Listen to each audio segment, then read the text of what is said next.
Good evening and welcome to the Mayor's Update. Guess where we are? We're in the Mayor's office. Mayor's office for Mayor's Update. It's just like it's Tuesday night at 6:30. It sure is. Yeah, exactly like that. Right?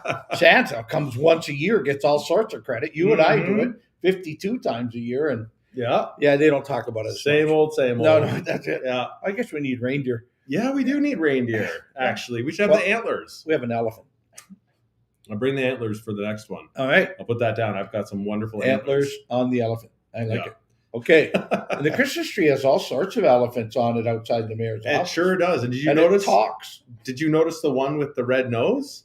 No, did somebody draw a red-nosed elephant? There's a pom-pom on the one. Oh, excellent. I did not search the tree. I just kind of made fun of it last week where it sat there like a Charlie Brown Christmas tree, nothing on it. Yeah. And then came in and it was all done and jingle bells had happened at City Hall. I was off speaking to someone who wants to bring a business to our community, so I couldn't be here. Right. Next year. Right. It has eyes and a mouth too. The Christmas tree. It's very animated. And wait to see the video of it. The Christmas special. It's very good. So I did get to see it finally, and it's great. Right. And the fact that you didn't get me singing is probably a positive to the. I tried. Event. I called, but you were busy. Yeah. I was just like, we could have had a bah humbug moment. Oh no, it's true. Like, get out of the office. Yeah, I'm busy. Go down to customer service. They can help you there. That would. Yeah. Next year. All right.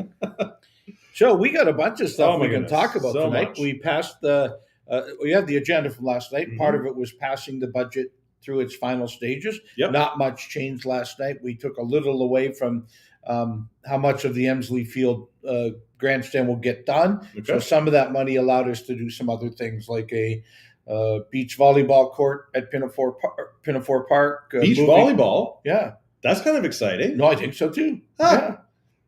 All right. Right. Sand. Right. Yeah.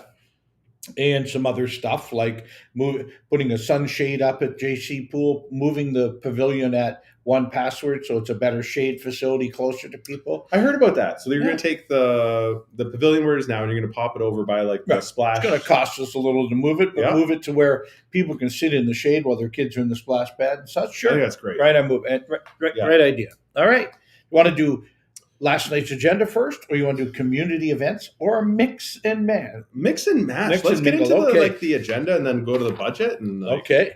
Well, so Joan Rymel joined us last night, was sworn in, swore herself in, as we're wont to do as councillors, and then was one of the most active members at council last night. I remember Joan because she likes to ask questions. Yeah. So it was great. She said, "This is my only time seeing the budget, and I want to get my points in." So she did, and it was great. So it's great to have Joan back and really solidified the talent on our council. Then the next item up was the official plan and zoning amendment for 21 Phillip Street, which is the backyard swimming lessons zoning. And we accepted that the zoning stay in place, that you cannot have a business in your backyard that affects your neighbors. But if you remember, about 2 weeks ago, we passed a temporary zoning bylaw so that for instances like this, we can at least negotiate one step further. Now, the owner of that property can ask for a temporary zoning change. So it's not forever and tied to the house as if we made an amendment for just that. It is a one-off for 1, 2, or 3 years. Okay.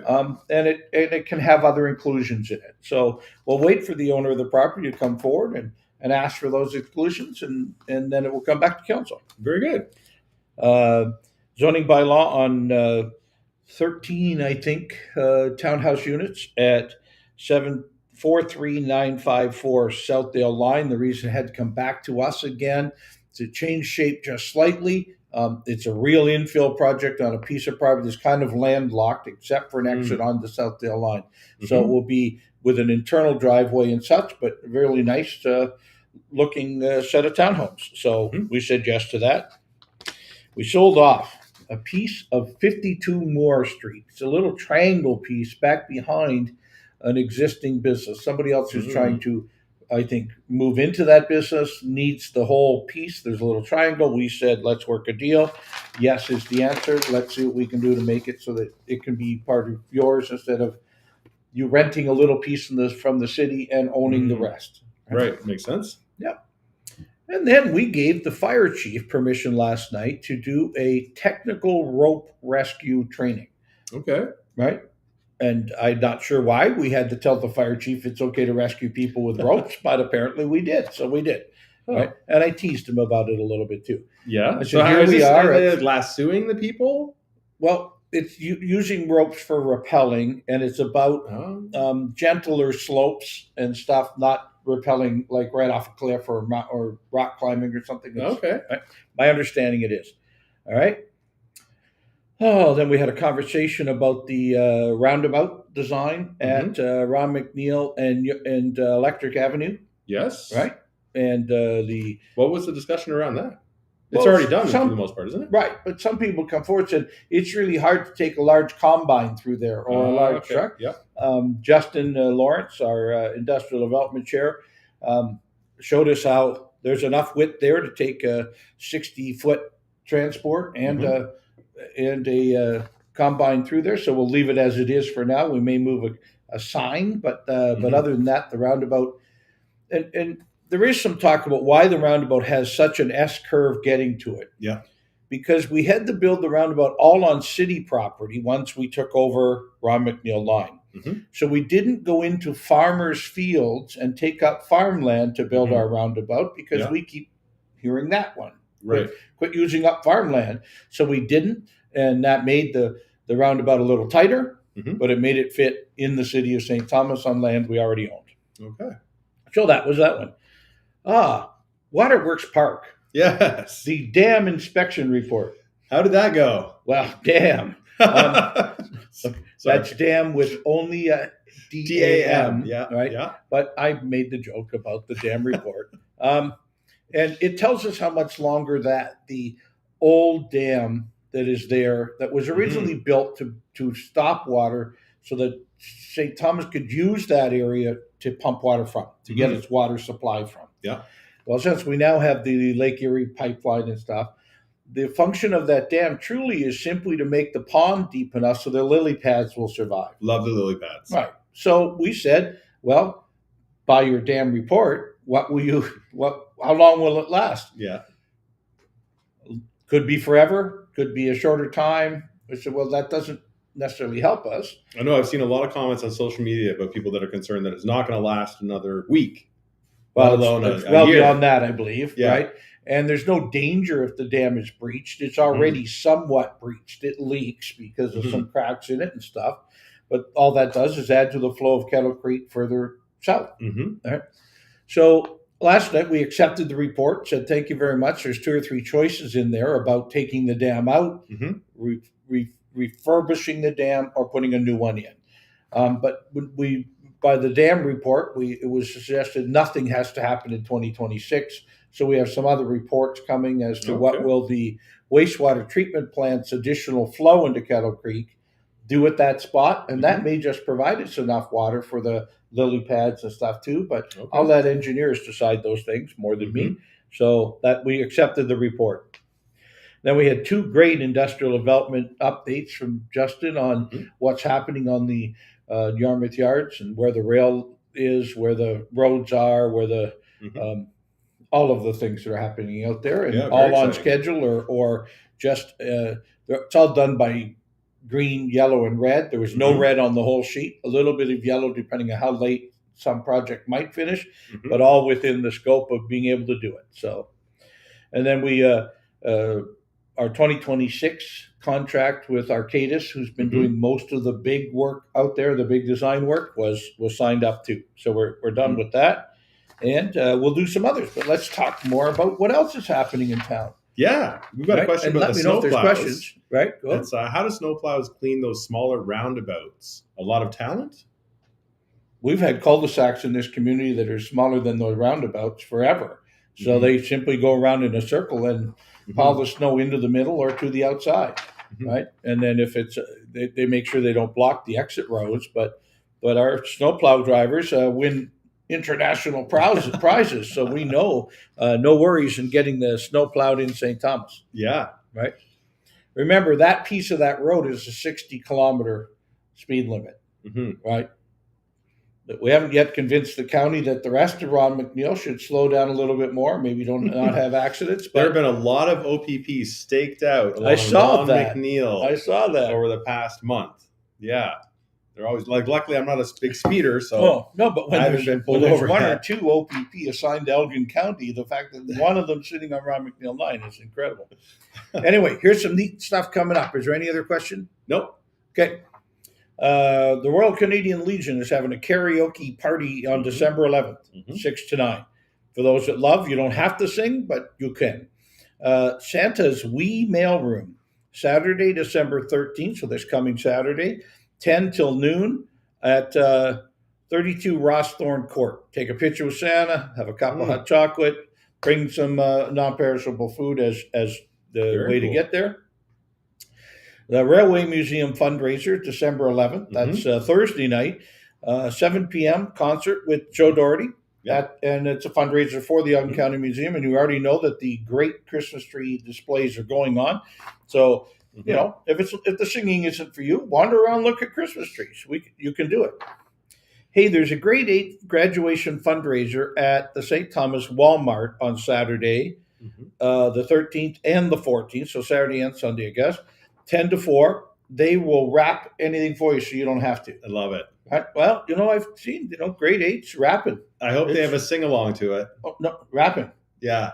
Yeah. See? They're rapping while they rap. Yeah, that's what I'm thinking. I'll have to wrap it up. That's a wrap. Santa's Cabin and Christmas Market at the Putting Zoo. Oh, wow. Have you seen at the Putting Zoo? There was a Christmas tree sales going on there. No. And so I guess they have a Santa there too. Very cool. So that's Saturday, December 13th, 4 to 9. Photos with Santa. Right? I think there's more Santas in our community this year than there's ever been before.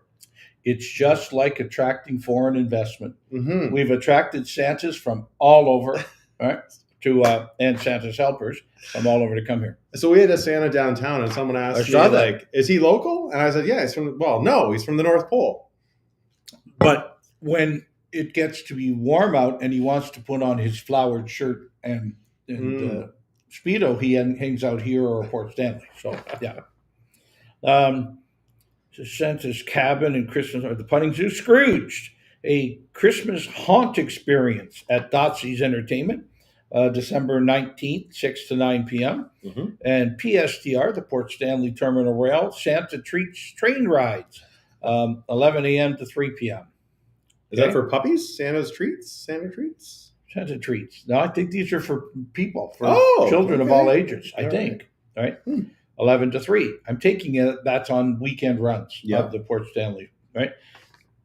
The rest of these we've mentioned it, so we'll go real quick. Winter at the Horton Market, Saturdays is fantastic. Still hang out. The Robertson's Christmas Wonderland at 64 Greenway Drive is on and running, and it goes every night, and it's a beautiful sight to see. Port Stanley has a Christmas lights house at 291 Selborne Ave. Right, Mail Crawl on 34th Street. It's at the Princess Ave Playhouse. December 4th to 14th.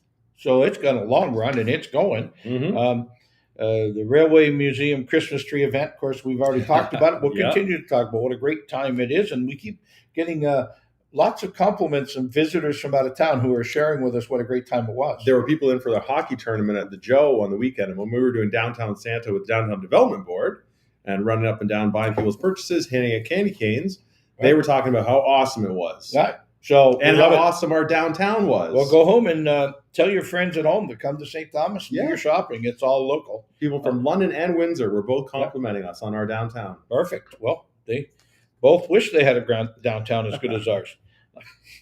I hope the mayors aren't watching tonight. They sometimes do tune in. So you let me know if anybody makes a comment to the mayor here.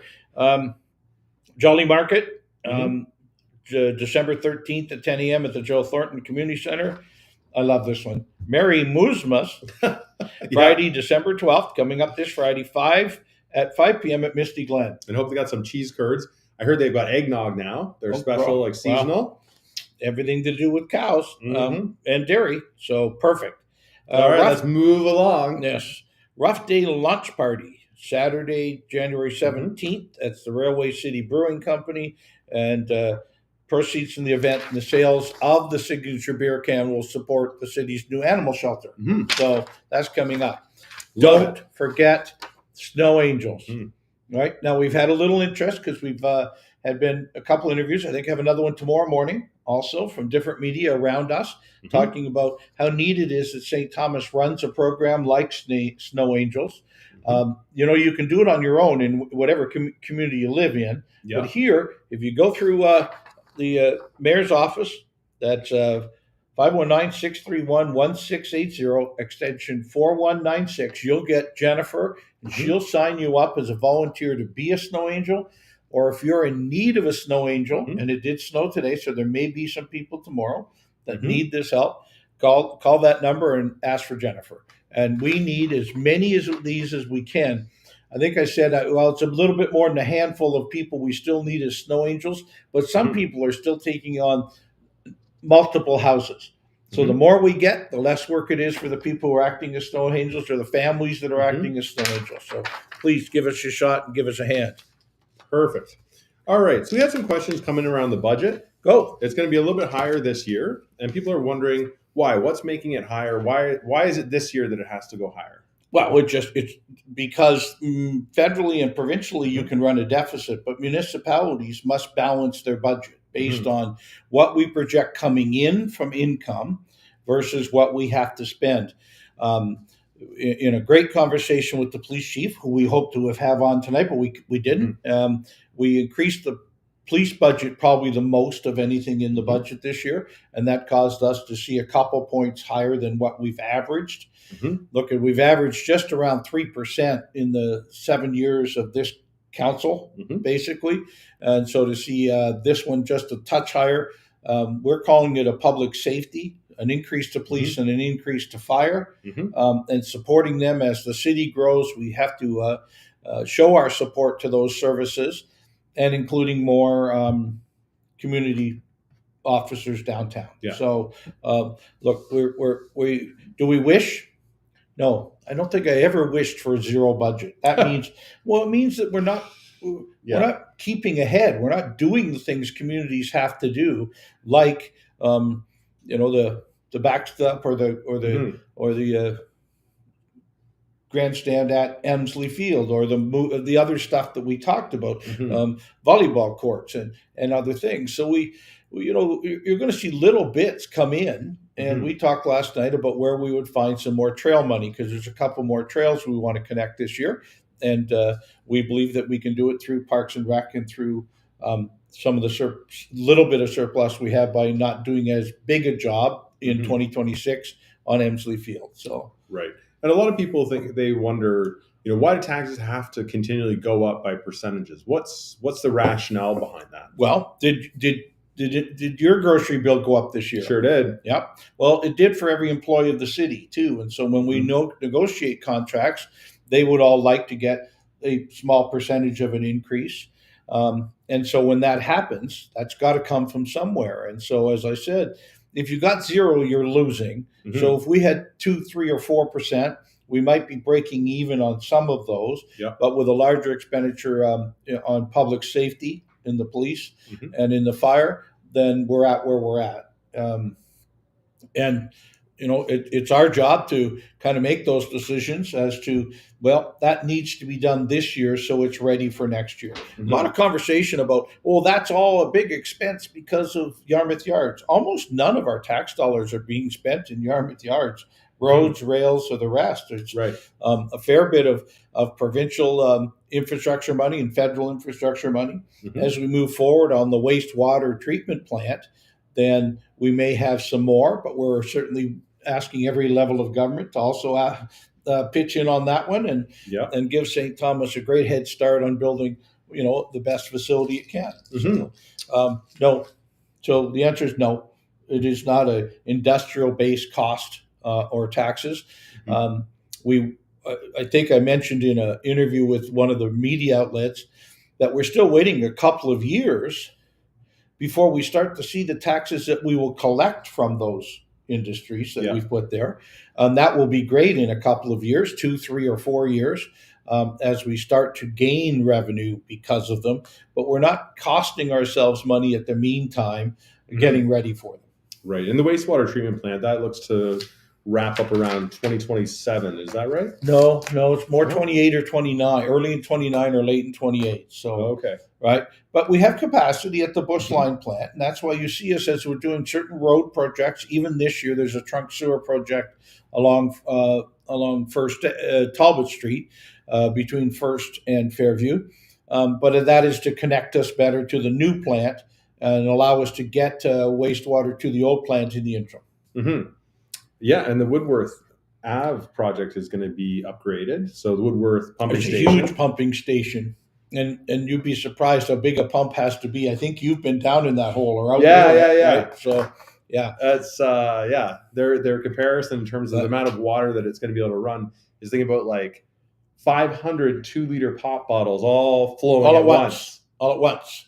And constantly. Yeah. Right. And so that's how much and how much pressure. So yeah, there's some fair bit of underground. It's not as glamorous. I got to tell you, it's not at all as glamorous to watch the underground work or the piping work.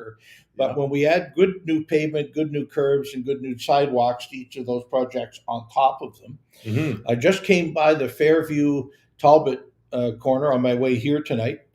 Pavement is down, lines are on the ground. They were still moving a bit of earth today off to one side. I'm guessing end of this week or middle of next at the very most. All the barriers will be down over there. People are going to be exuberant. It's fun. It is kind of my way to work, or one of the ways I choose. And so lately I haven't been able to go by to see what's going on because it takes me out and around before I get to my house. But it's looking. It's a big job. I mean, in trying to listen to the story, we wanted to remove a bridge that didn't have too many years left. Yeah. Right. And you don't wait till it falls down on something. This was a year for us to do it.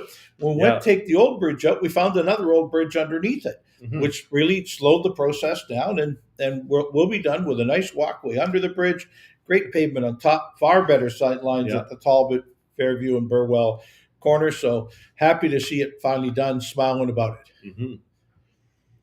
All right. We've got on questions. Not too many questions. Look up. We're just some commentary back and forth between viewers, but nothing too intense on the question side, which I'm surprised about. I thought with the budget we'd be getting more questions. Well, I think we've done a fairly good job in the last 2 weeks since we finished our budget up, then presented it to the public at a meeting, did a lot of media about it, did a lot of conversation about it, and then went back last night, tweaked just slightly because that's how under Mayor's powers it now works, and have it done. There we go. Now we'll start working on next year's budget now. I know Adam, our new treasurer, kind of came here at the last minute, put this budget together in just record time and a very good budget.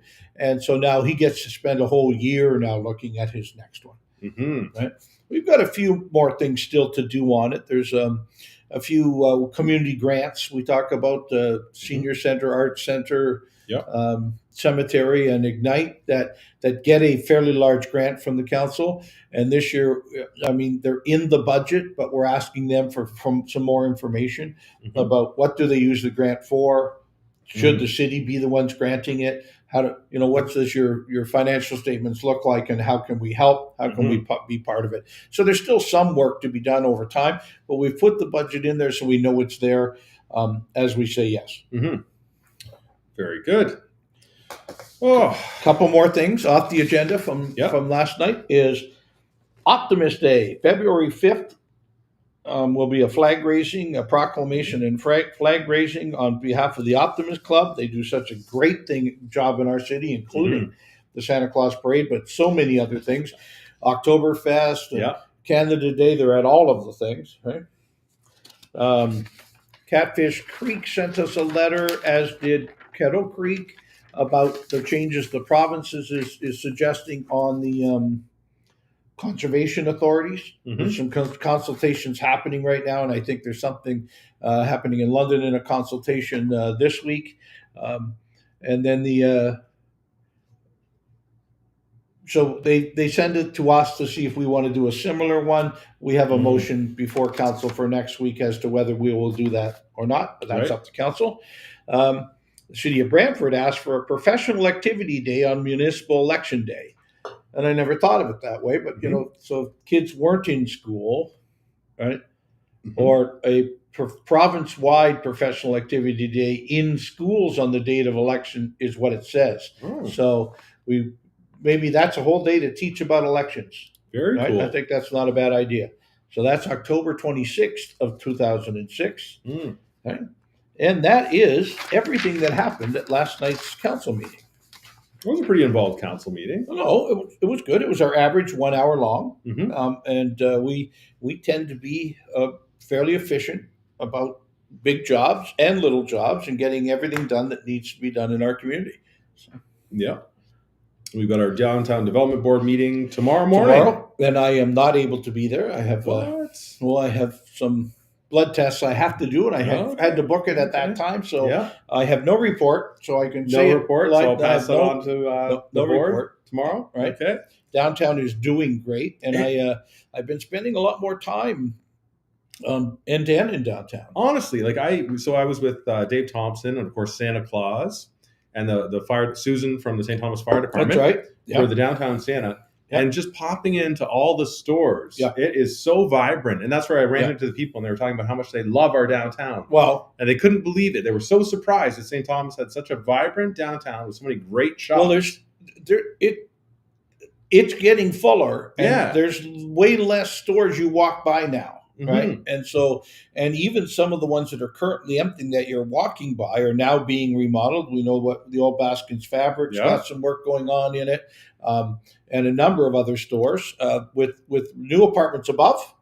Using our CIP grant to get more housing in everywhere we can, including our downtown, but to make more vibrant services and businesses in our downtown. John Millis is saying, I'll be out at the Railway City Brewing Company this Friday, 6 to 9, if you're out and about, and with some Christmas tunes. John, I love it. I can sing every song he sings. I know the words. It's because of my older sister teaching me. It wasn't because I'm that old. Right. Great. Dale Cummings, is there a bylaw for businesses downtown to clear their sidewalks? Yes, just as there is for homeowners to clear their sidewalks. Some do a little better job of it than others. It's also the responsibility of downtown merchants to make sure litter is picked up in front of their store and the sidewalk swept. And you want to see a great example. Go to Earl Taylor's realty shop. The minute it stops snowing, you can get out of your car and walk on the curb. He makes it so you're not climbing over a pile of snow to get to a downtown business. Widens it so that you can get out of the car and not step in snow or slush. And that's exactly what we're asking for. And we ask all businesses to do it. Look, I'm a business person that's not necessarily downtown, but I used to be. And we went out every morning and picked up litter before the sun came up, kind of, so everybody wouldn't see it, and shoveled our sidewalk and made it safer for our patrons. If I have to walk through 3 feet of snow to get in your business, I might not. Right. So yes, there. You know what? I'm not sure there's a bylaw, Dale. I'm not sure we can charge someone with not doing it. But if you want to be a business person anywhere in our community, if you want to be a business person downtown, make it so customers can get in your business. Right? I think that's the easiest way to put it. Right? And as members of the Downtown Development Board, we'd love everybody to do a better job of doing that if you can, please. And that's our time, folks. Holy cow, seems like I talked for half an hour. Did you say anything today? Not much. No? Okay. We're going to have to bring somebody else in so I can get a drink in between. That's right. Wow, half an hour goes so quick on this show. I'm just so pleased. But we're not to Christmas yet. We'll celebrate Christmas. We got a couple more shows before Christmas. So we'll get the antlers on the elephant, and we'll spend some time wishing you all Merry Christmas. And follow up with us. If you've got more questions, you can ask them anytime, and we'll get on to them for next week. And watch the repeat of the show on Rogers and watch us wherever you can. Please. That's all, folks. We'll see you Thanks. next week. Thanks again.